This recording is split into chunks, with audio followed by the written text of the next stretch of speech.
Hello guys and welcome to another tutorial. And today I'm going to show you how to insert images in Adobe InDesign. So now you need to open your InDesign software and follow these simple steps.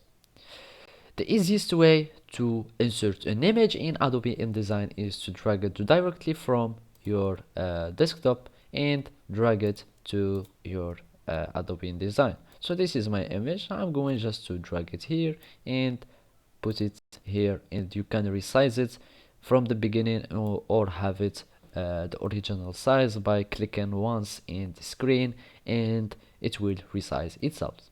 The second one is to go to file and then you will search for place and search for the image that you want to place.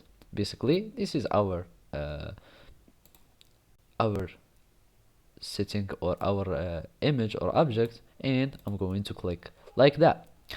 The third way is using a shortcut. Basically I want just to click on Ctrl D and I will have this pop-up menu, and you will choose your image again and have the same things and just click on OK, and you will have the ability to have it this way. So basically now we have inserted an image in 3 ways in Adobe InDesign.